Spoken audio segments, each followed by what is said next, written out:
And there we go. Okay. Welcome, everyone. My name is Trapper Goldsmith, host of the T-Rap Show, where we showcase elite athletes and sport individuals with their inspiring stories and rise to glory in their pursuit of everlasting greatness. Today, I'm thrilled to have a special guest who is a true legend in Canadian football. He played in the CFL for over 16 years, earned numerous awards and accolades, and was inducted into the Canadian Football Hall of Fame in 2023. He's also a respected broadcaster, analyst, podcaster, commentator who's covered the sport with CBC, TSN, and for the fans of Winnipeg Blue Bombers, he's an icon and a household name. Yes, of course, I'm talking about Chris Walby. In this episode, we're going to dive deep into Chris' remarkable Hall of Fame career as a football player, a broadcaster, exploring his biggest challenges, triumphs, and lessons learned. We'll also discuss, I think, a little bit of the evolution of CFL over the years, state of the game today, and what the future may hold. But beyond football, we'll get to know Chris as a person, hearing about his passions, interests, values. We'll talk about overcoming adversity, life's challenges, and what motivates him behind that big personality. So, Chris, welcome. Thank you, man. Welcome. You can call me Trapper Walby because I love that name. I just think, you know what? My nickname is Big Bluto, right? I mean, that was named after the Popeye series, the big arms and, of course, chasing olive oil. But you know what? I love the Trapper name. Right? To me, that's just gruff. It's like outdoorsy. It's tough. If I could go back in time, I'd be that Trapper Walby guy. That'd be me, man. Trapper Walby. That's got some Trapper. Hey, well, I am manly. I might not be 6'5" and 280 pounds, but I am pretty manly. I'm a hunter. I'm an outdoorsy guy. I don't have the beard going. My wife won't let me grow the beard anymore. But maybe one. I got the hair. I got the hair. Yeah, I let it grow this way, right? Let's go straight up to God, brother. God bless you. Awesome. Well, Chris, you grew up in Winnipeg. Now, most pro athletes don't get to come up, turn pro, and then get to not only play for their hometown team as a professional, but also win 3 Grey Cups. Was that always the dream as a kid? I think you started out playing hockey. Is that right? Not football? Yeah, hockey was my game. I mean, I still love hockey.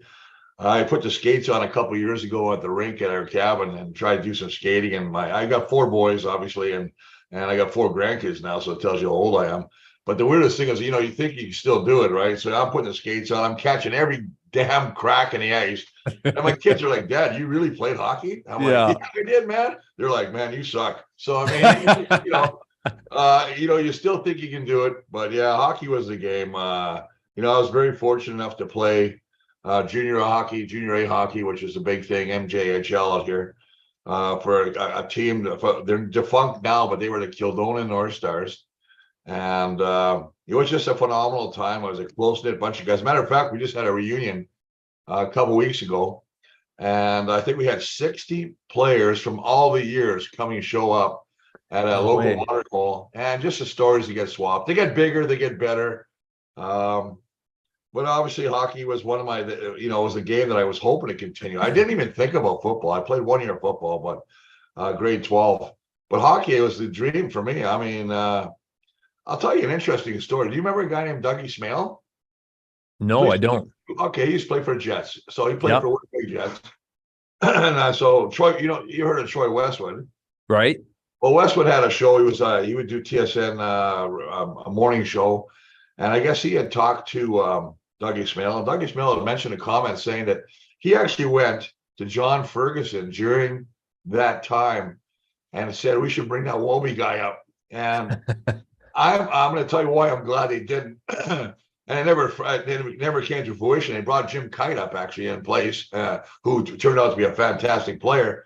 But I guess they were looking for somebody to fight Dave Semenko or go against Dave Semenko. Come on. And Dave, was one of the toughest cats in the world, right? Yep. I mean, he was Gretzky's, bodyguard. Full-time bodyguard. Absolutely. So, I mean, that's kind of a crazy story, but, obviously my hockey career kind of ended. I got involved in an altercation in a championship game. And, long story short, I had to went to jail in my equipment. They No arrested way. me basically, yeah, for a brawl on the ice. Anyway, it wasn't well, I always say it's not my fault. It wasn't my fault. And I'm actually friends with the guy that I got in a scrap with. But having said that, they put us in jail, me and my buddy. And here we are with everything on except for our skates.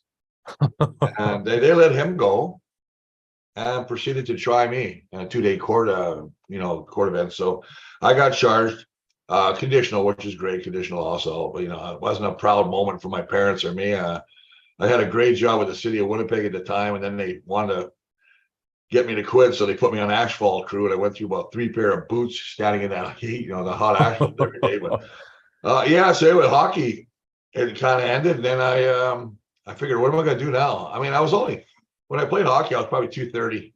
How tall are you? 6'7". So yeah, I was So tall. you were just a monster on skates. Yeah, not bad. I could skate. Actually, one thing that I was really proud of was I could skate. But I just like I said, I wasn't the focal point of the team at all. I mean, we're talking. I had guys that tried out for the Jets and played national in Germany and played around the world. I was just one of the pieces of the pie, and I was really happy just to be part of that the program and the fellowship that I really, really to this day love in hockey. Very cool. And I mean, I just did a post on this on motocross. So I grew up racing motocross. There you go. That was my first passion. That was but it never. You talked about how hockey has a special place in your heart. It's almost like having that first true love, right? Oh, You move on, you get over it, right? But it's always there. It's always there, man. And I would love to do motocross one time, except that when I sat on one of those bikes, it looked like I was giving birth to the bike. All you could see was 2 wheels. So, I mean, not a pretty picture for a big man. One of the 450s looked like a little mini bike. Oh, yeah. I've broken many chairs. That's one of the worst things. I was at a beach party last summer. I sat on somebody's chair, and I thought it could hold me. And I'm about 340. When I finished my last year, I was 370. And then I went, yeah, big boy. I probably should have not been that big. But of course, you want to lose weight. So they had a contest. And I know I'm pinballing all over the place right now, but they had a contest in the CFL to see who could lose the most weight with Herbal Magic sponsoring us. So they got me to go on, and we had one player from each team. I ended up dropping 80 pounds. Come on. I went from 270 to 290, and people were coming up to me going, "Hey man, sorry man, how you doing? You okay?" They thought I was sick with something, because I became so gaunt. So now I'm back to about 330, 340. I feel healthy. I feel good. Anyway, I didn't come in. I lost to a guy named Jerry DiTilio, who lost 90 pounds. And I'm thinking he used to be a quarterback in Montreal. How big was this guy? Was this guy the same height lying down? I mean, how big was Oh this my guy? God. Anyway, I didn't win, but it was healthy. I slept better too back then, matter of fact. Was it the ketogenic diet? No, it was a weird diet. It was like one calcium, one apple, because I guess they told you apples got sugars, simple sugars. You could eat all the meat. It was almost like that one you could eat all the meat you wanted. So it was almost like that Atkins. Crazy. Oh yeah. Right? Yeah. I love meat, so I mean I ate a lot of meat, but yeah, it was cool. But I was exercising a lot more too. You have to get on the bike, and I was lifting weights a lot. So a combination of everything was good. Maybe one day I'll try it again, but yeah, I'm up in the age now. I'm just enjoying life, brother. Yeah, can't be worried about the diets and stuff. That's right, man. So you played for the Winnipeg Blue Bombers for a lot of years. Yep. What do you think makes the Bombers such a special organization, Chris? Well, I think it's changed a bit. I'll be honest with you, Trap. In the beginning, when I played for a guy named Cal Murphy, rest in peace. He was my head coach and actually GM for pretty much all of my career. And it was a different era back then. It was a tougher era, and I want to say that, with all due respect to the players today. But we were not making anywhere near the cash that they're making now. I saw that one kid, Drew Desjardins, played for the Bombers a couple of years. He went down to the NFL 1 year, didn't really play. came back and they gave him a contract for 250 grand a year. I mean, that's crazy. I mean, I think the most I made was about 85 grand in a year. And, we had to get another job. It was like, I was a teacher. I was a school teacher, so that's crazy. But, and then, I just think the organization has really, it's changed, because back then, it was really a business where the players were just pawns. I hate to say it, but we were. I think the way they've done the Bombers now with, Kyle Walters and Wade Miller and Coach O'Shea, they've really created a tremendous culture where everybody wants to come play Winnipeg now. The locker room's redone. They got a beautiful weight room. They got professional chefs that cook them meals in the morning and lunch. I mean, we never got that. We'd be lucky if we get some chicken thrown in the middle of the room and, be boys like, hey, and sometimes they weren't even plucked. So are we talking about the Cowboys or the Bombers here? The Bombers, baby. Come on. Yeah, I got you on that one. Nice. No, changed. I think that the organization has done a great job. That's good. They're really great. I mean, look at it. They won 2 Grey Cups out of the last 3. They could have won last year, didn't get that field goal block. They'd be 3 for 3. They've created a place where people want to stay, and they take pay cuts to stay in an organization where they know. And like Cal Murphy used to say, you may not make a lot of money, and you can go and you think the grass is greener on the other side, maybe go sign for another team. But there's 2 things you got to look at. Say, if you go to Toronto, your rent's going to be way up too. That's going to cost you more. Secondly, we're going to get in the playoffs every year, so you're going to make playoff money. So that's something you got to, kind of add up if you want to worry about what you're making. So, yeah, I don't know, man. It's a tough question. I could ramble for years on that one, but I just I like the way the Bombers are going now.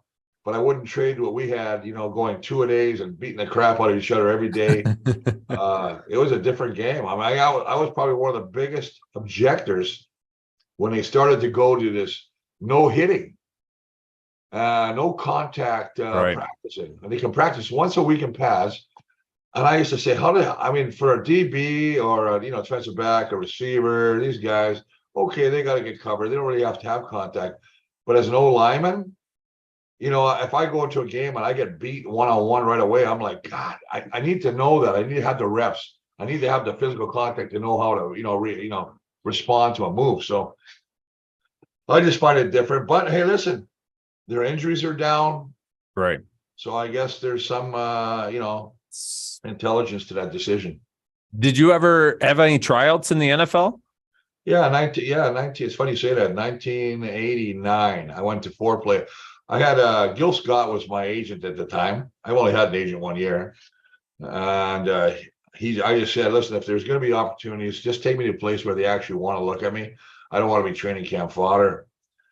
And the interesting thing was, I went down to San Diego. I tried out San Diego, San Fran, Dallas, and at the time, Phoenix. And I'll say this, it was interesting because in Dallas, I was doing some drills, and they have a machine that goes back and forth, and then you hit it and you drive it back into place, like a big bag, representing a player. And I hear a guy on the hill yell, make him do it again. And I look up and it's Jimmy Johnson. I'm like, holy shite, there's that legend in himself, right? Anyway, I hit it back. Nothing happened. Mike Shula was making me run the 40 forever. And then San Fran was the only place where I did a couple drills. They put me in, cleats to give you a pair of shorts. You take you to the left, you pull, run down, hit a bag, go the other way, hit a bag. And the offensive line coach at the time says, that's it. We're good. And I'm like, holy, I must have really sucked, man. They don't want me. And they actually wanted to offer me a contract that day to come down. And unfortunately, at the time, on a personal level, I was going through a divorce. And I had 2 kids at the time. And I said, well, I really can't do that right now. And he said, well, we can fly you up, during the week, fly you home on the weekends. And it was really. So I go to San Jose Airport, and I'm like, man, that's a done deal. And needless to say, about 3 weeks later, 4 weeks later, I haven't heard a thing. And he just phones and said they decided to go in a different direction. So it's interesting. What would have happened had I signed that day? I don't know what would have happened. But, I wouldn't have had my last 2 kids. I got 4 boys. So I don't. Hey, everything happens for a reason. Yeah, man, it's weird. Like I said, there's part of me sometimes I think, what would happen? Especially when you see what the money they're paying these tackles now. I mean, offensive tackles are like premium paid in the NFL. Like now they're $8 million a year. Right. That's crazy, man. Yeah. But having said, like, I think everything shapes us, right, Chris? I mean, if Absolutely. you hadn't gone through your hockey troubles and maybe you went pro, you got called up, played in the AHL for 2 years, got hurt, and you only had a two-year hockey career, right? Like, but that happened. All of a sudden, you turn into a Hall of Fame CFL career. I mean, everything happens for a reason. You know what? There's a guy I should bring up, Trapper. It's Ellis Rainsberger was the offensive line coach for the Bombers. When I got drafted in Montreal on the first pick, first round, fourth pick, I was a defensive end and defensive tackle. So when I went to the States, I was in Dickinson State. It was just in the far south corner of North Dakota, right by South Dakota and Montana. I played defensive line. I lucked out. I made All-American there, but and I had scouts come down. I got letters from the NFL, and I thought this is kind of cool. And I got drafted to Montreal, so I got to play with. When I was in Montreal, I was with guys like Vince Ferragamo, Billy White Shoes Johnson, one of the craziest Samoans I ever met in Junior Ayu. I mean, it was crazy. And Douglas Scott, these guys, I went there. And they were, long story short, they were basically, back then you had a 4-man taxi squad. And so what happened was I was on the taxi squad and off the taxi squad, and I didn't even know because they were forging my name off and on. So Paul Robson, the GM of the Bombers, phoned my parents and told them, and actually talked to my sister and said, you got to tell Chris he's not even on their roster right now. He's not even on their taxi squad. So they phoned me, and I was living in Ile-de-Sueur, right on the St. Lawrence Seaway with 4 guys and just having a great time. Because you're young. I'm 23. I'm in Montreal. Yeah. You go downtown, buddy, nothing even happens till 11 at night. It was crazy. I'm a young guy. I'm loving it. So they just phoned me and left me a message and said, if you want to come to Winnipeg, there's a plane ticket at the airport, and we'll pick you up. And I didn't know what to do. I had a restless night, and I talked to Timmy Kiss, who was one of my roommates. He's from Winnipeg as well. And he says, go with it, man. Go home. You got a chance. So I came back to Winnipeg, and they give me a new contract, whatever. And anyway, Ellis Rainsberger has me doing drills for practice on the offensive line against the starting defense, just to give them looks. Well, next thing you know, I'm wearing a different colored jersey. And he goes, you know what, Chris? I don't think you should be playing D. I think you should be playing O-line. That next year, I started offensive guard. Really? And that was the start of my career as offensive lineman. And had it not been for Ellis Rainsberger to say, hey, you need to play this position, I guarantee I probably would have had a 2-year career, if that. So you talk about things happening for a reason, right? That's one of those crazy stories where God bless Ellis for recognizing maybe I could, play, be a better football player, better contributor on the offensive line. Incredible. So you were known for being one of the biggest, toughest offensive linemen. You also had a 16-year career in the CFL. Yeah. What do you attribute to having such a long, successful career when the average CFL career is less than 5 years? Fear of getting a real job. You know what? It's funny because I actually had a teaching degree too, which is cool. So I substitute taught, I think, like almost every year. And it was at that point in my life, and one of my best buddies is Stan Mikwas, who played 15 years, and he's a defensive lineman. And we'd say to ourselves, we'd work out every year, and we go, we got one more year, we got one more year. What do you think? Yeah, we do it one more year. And we almost got to the point where, like, we're seeing all our friends working, and they got 10 years in a company right now working on a pension. And we're like, hey, we got to leave this game eventually. Right. We got to get into the real world. And it's funny because when at the end of my 16th year, I blew my ACL, which is probably the telling sign. And the trainer we had at the time got me in such great shape that I actually was going to come back for a 17th year. And then they changed coaches. They fired Cal Murphy and everybody, and they brought in Jeff Reinbold on his motorcycle, right? And I don't think Jeff at that time had much respect for me because he knew he wanted to get a younger guy in there, a cheaper guy.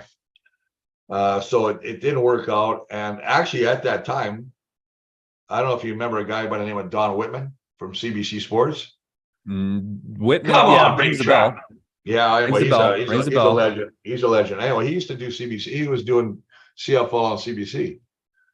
And he phoned me and said, Chris, we want you to come down to the station here on Winnipeg and do a mock game. Just call the game with me as a color commentator, just for fun's sake, and we'll see what happens. And I went, I'm not really interested. I'm going to go back to football. And he said to me, Chris, this window may only open once. You got to take advantage of it. So I went down there, and he turns to me after the mock game. And he goes, you need to come into broadcasting. So next thing you know, they're offering me money. I say, no, they offered me more money. I said, damn.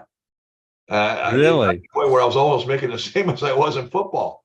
So I Wow. said, well, this is a no-brainer. So I retired and went to the CBC, and they were great guys too. When you're thinking about, I was so blessed to work with guys like Chris Cuthbert, who does a great job calling the NHL, Mark Lee, just a ton of great people out there. So yeah, I've been very, very fortunate and blessed during my lifetime, really. Good for you. That's awesome, Chris. So how'd your kind of day-to-day change moving from the field to broadcasting? Because broadcasting isn't like, you got to have personality, you got to bring energy, you got to know your stuff as well. Oh yeah, you got a spreadsheet out there with everything. I could tell you the guy's bowel movements. I was like, hey, yeah, you should go between 2 and 3. It was crazy because I was out there, and I'll say this: my first ever game was in Calgary, doing a Calgary Edmonton Eskimo game in that lovely province of Alberta.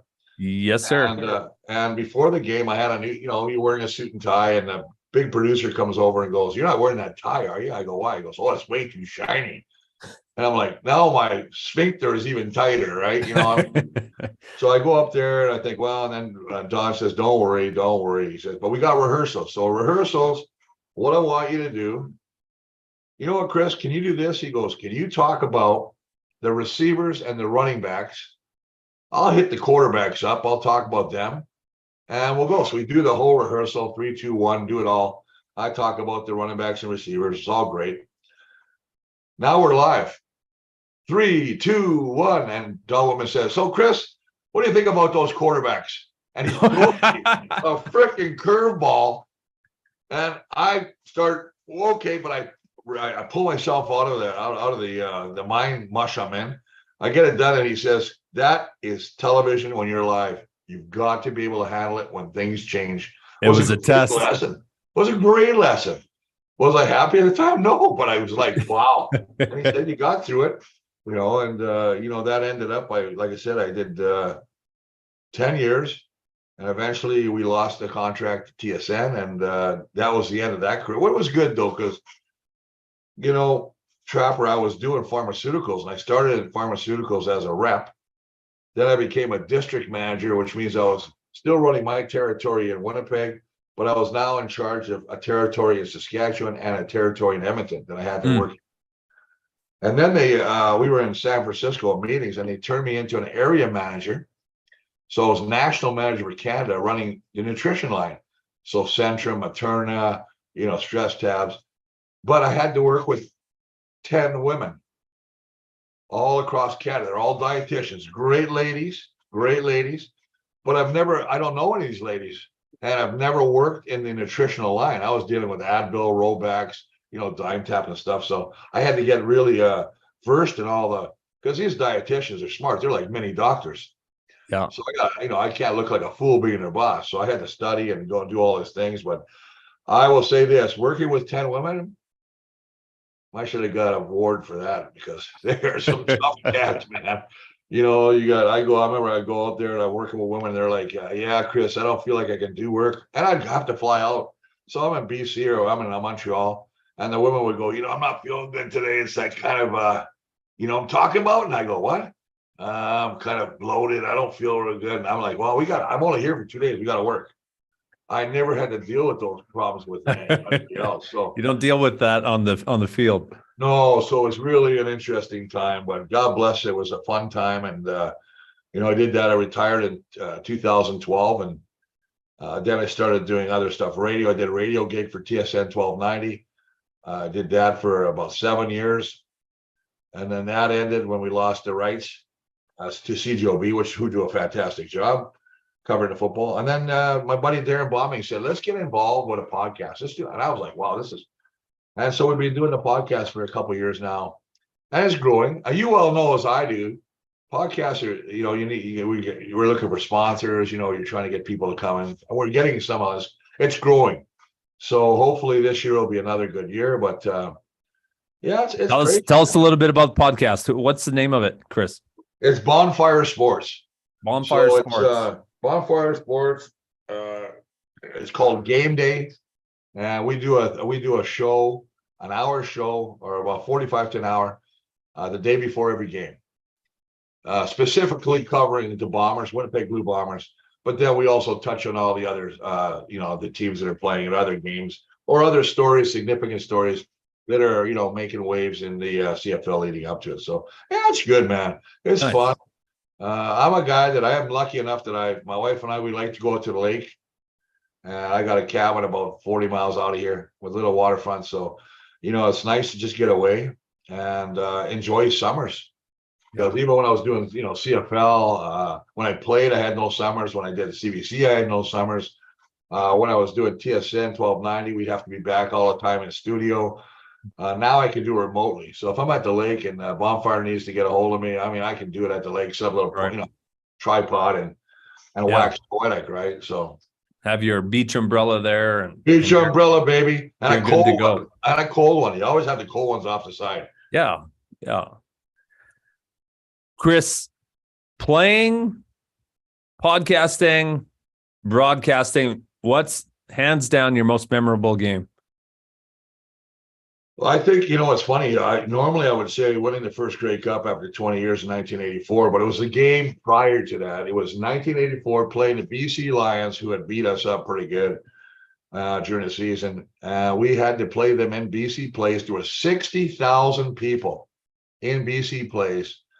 Now, you have to understand, it's so loud that you have to hold hands as an offensive lineman to move on the ball, because I'm a tackle. I'm on the far side. I can't see the snap of the ball. I can't hear the signal.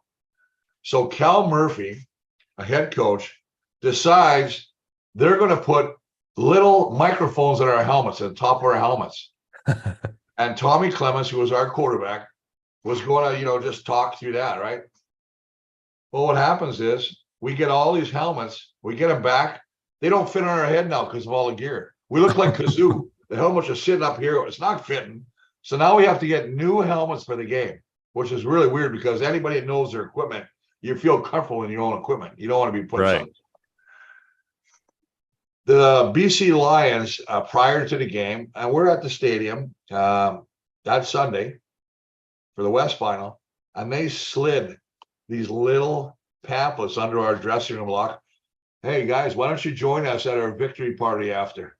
So the guys pin this up as it's poster fodder right now, right? It's bulletin board fodder.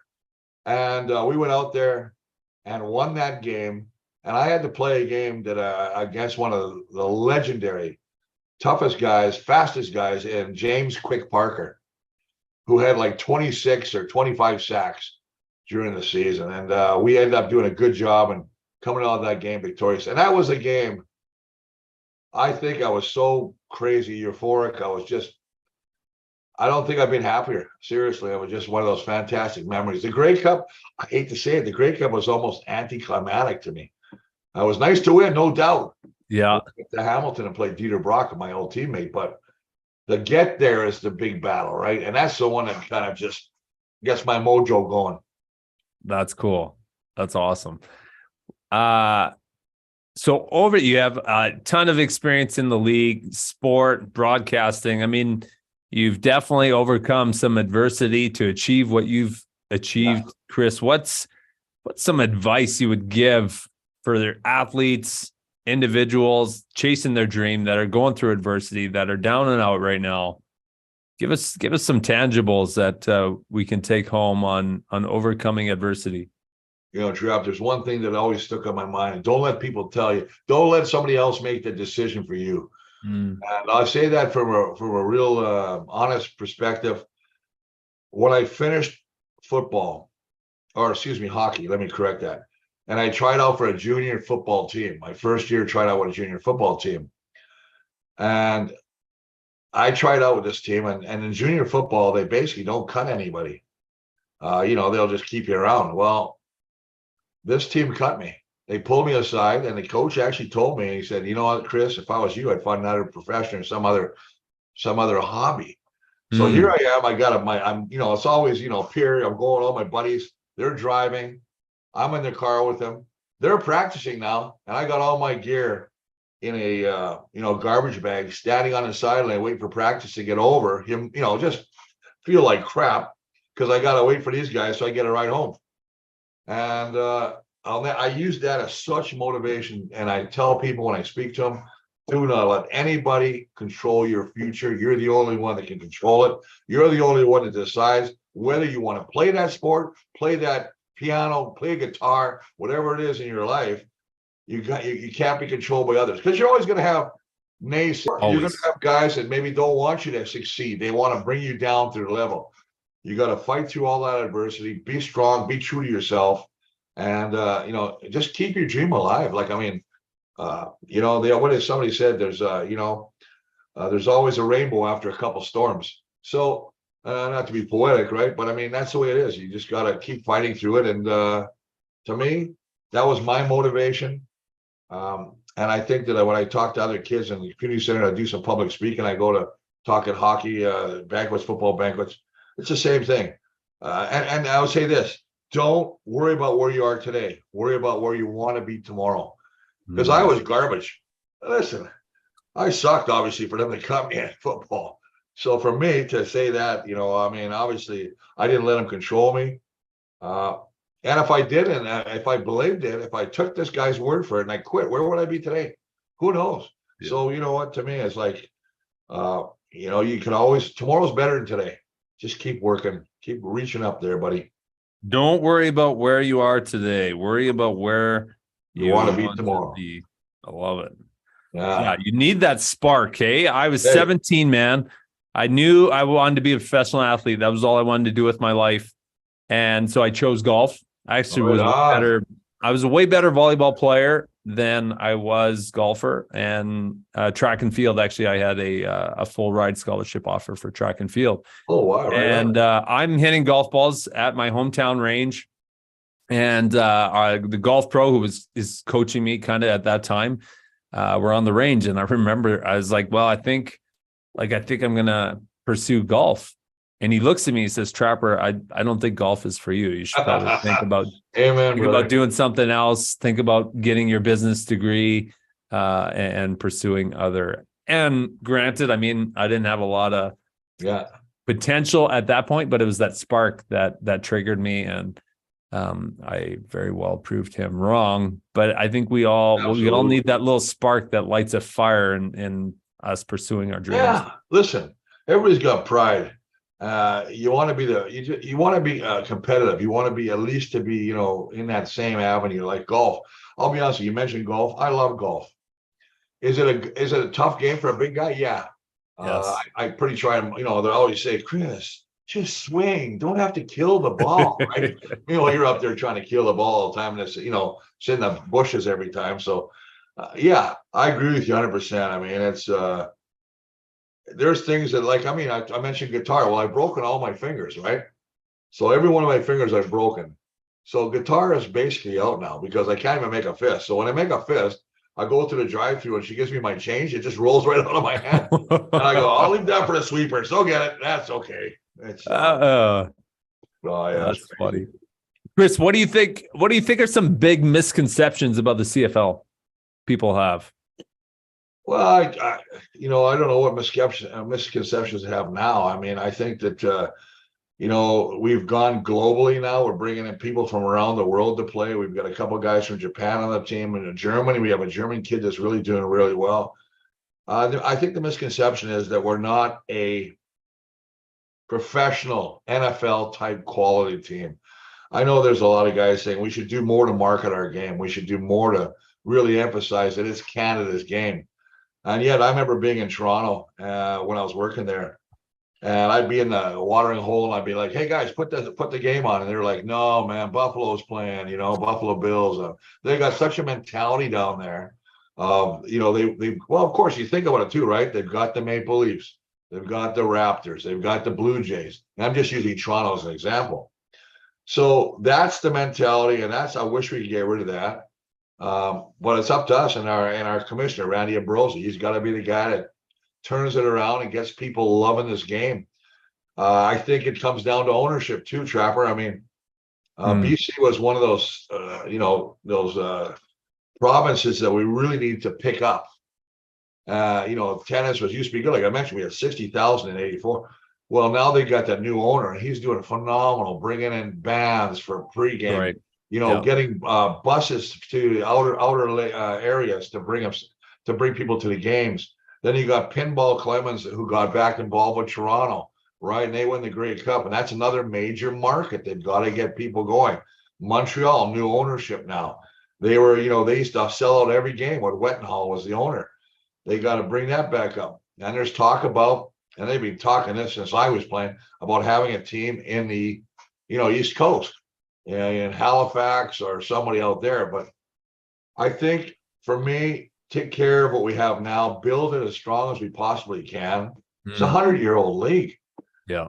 Let's not, poop on our league. We've got a great league. Brings a lot of players up there. That's another thing that pisses me off, though, too, Trapper. We've had guys come up here from the NFL thinking that this is a cookie league, milk and puppy league, Mickey Mouse league. Well, that's not the case.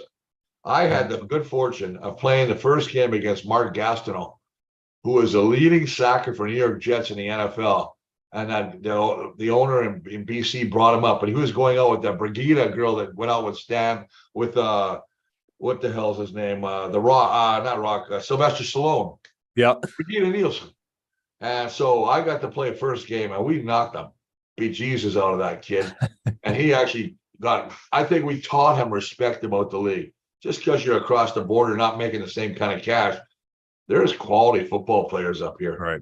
And I think they recognize that. So that's one of the things that used to piss me off. We'd bring these guys in, and they're like, oh, I'm only here for a cup of coffee, boy. I'm black. I'm going to the big show right away. Well, your big show is going to be getting a bus ticket in the Apple. A good buddy of mine, Jason Vega, he retired with the Bombers. Yeah, kid.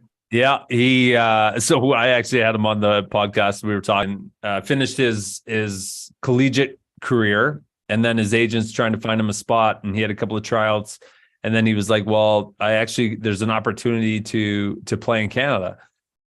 He's like, have you heard of the Canadian Football League? And he's like, what is that? He had never even heard of it. He'd been playing football for almost a decade already. Look at that guy. He's a movie star now. Doing all those car commercials. Yeah, I know. He's part of my brokerage, actually. Oh, is that right? Yeah, he's a great guy. Yeah, he is. He's actually good, man. But it's also like, so I remember playing in a tournament down in Fort Worth, and that weekend we got a tour. A few of us got a tour of the Dallas Cowboys Stadium. Yeah, it's crazy. And it's nuts, man. Like there's a Ford dealership in there. It's almost like Disneyland destination. Like they've, it's just so big there. And then the draw. I mean, the population of Texas is the same population as Canada. When you have that kind of draw and pick of athletes, of course, you're going to find some higher caliber individuals that come up and play. Well, I think somebody posted something, and I thought it was interesting. And it was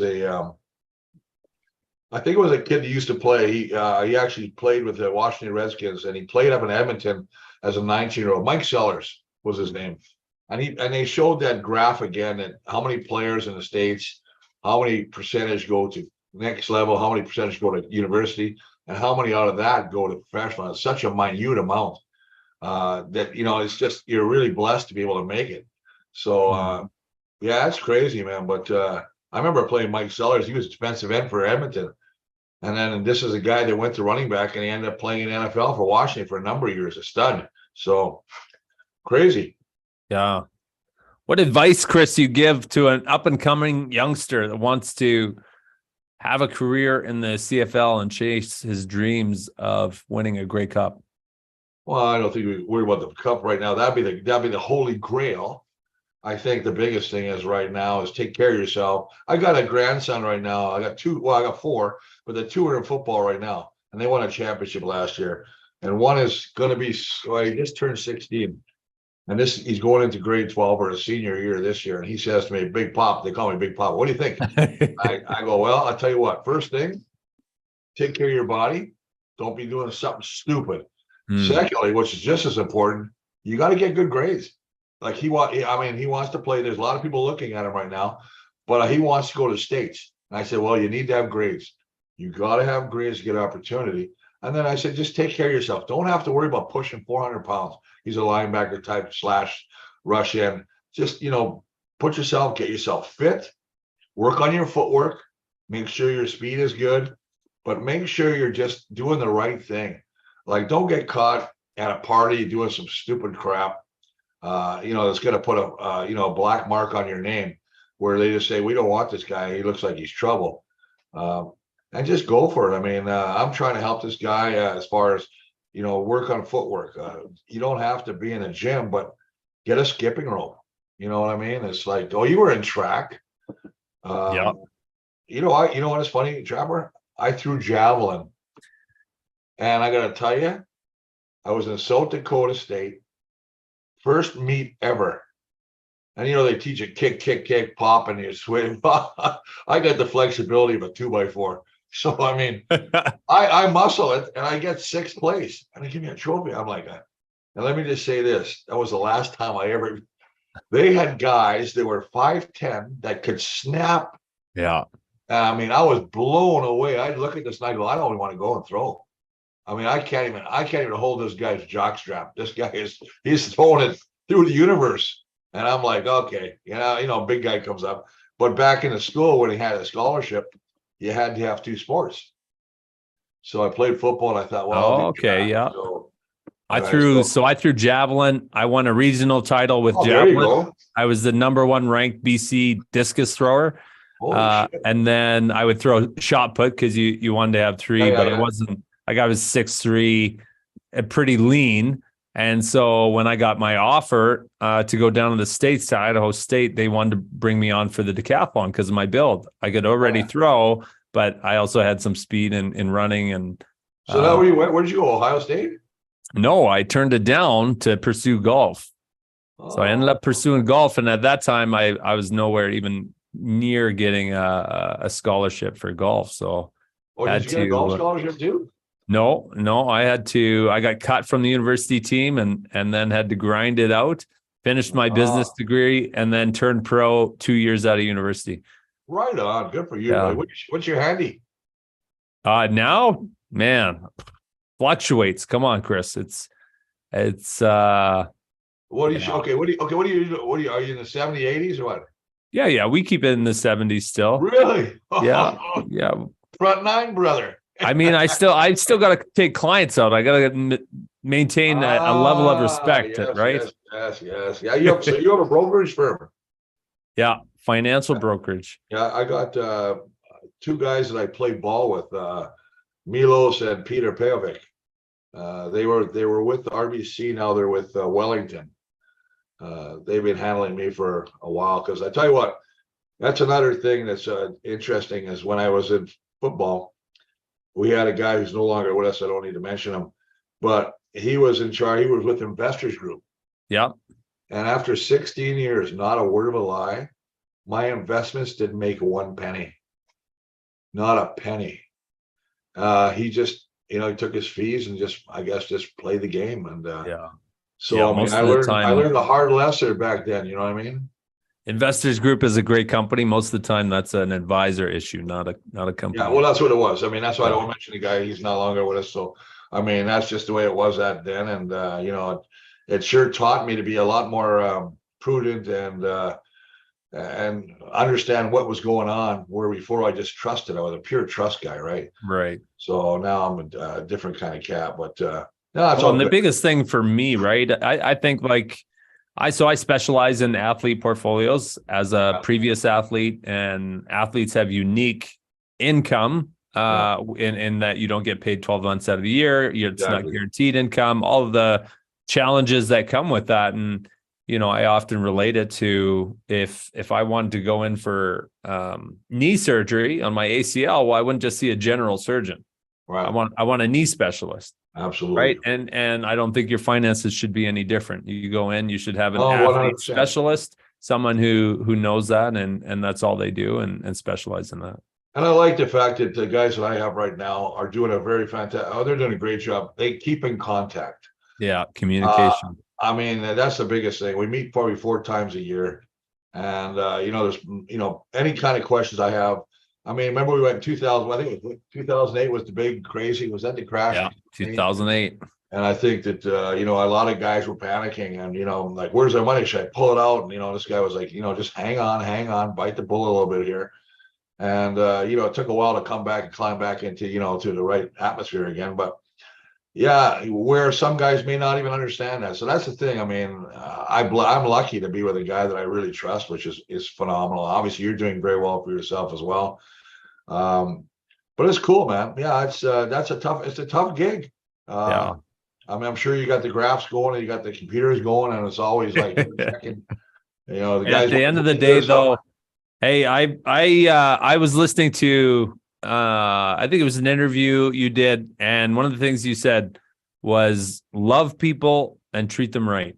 That's right. And at the end of the day, I always say I'm in the financial industry, but I really am in the people business. Absolutely. If at the end of the day, the most important part is relationships and building that trust. I remember I talked to some kids and I said, you know what? Don't think you're better than anybody. I said, it's not a far drop from the penthouse to the outhouse. Seriously, you got to figure it out. And then the old adage everybody uses, what goes around comes around. How hard is it to give you a smile? Smile at somebody, shake a hand. How you doing? Yeah. Good to see you. I'd rather have somebody say he's a good guy than, what an egotistical son of a bitch that guy is. You know what I mean? You got to be confident what you do. I understand that, but you don't have to grind it or make people belittle people, put it that way. And I've never been like that. I just love, it's like my buddy Stan says, you don't hate anybody. You forgive everybody. I go, I don't forgive everybody. I just don't. Why would I worry about stuff that really can't impact me? I mean, don't have place in your heart for hate. Yeah, I mean, the only guy I would probably not put a fire out is Trudeau, but other than that, I don't want to get into politics because I read that every day and I just scream. So that's a whole nother. That's a whole other episode, brother. Yeah. Awesome, Chris. Well, hey man, I got a ton of respect for you, what you've accomplished on the field, your big personality, your loving nature, and I always appreciate the time athletes take out of their day. I know how busy life gets. I got twins. I got there you go, brother. A full-time career. So taking time out of your day to jump on the show with us, share some insights, some laughs. Really appreciate it, man. And it's great to have you. I appreciate it, Trevor. You be strong, be good, be healthy, and happy, brother. And we'll talk soon. Anytime you want to get a hold of me, give me a call, brother.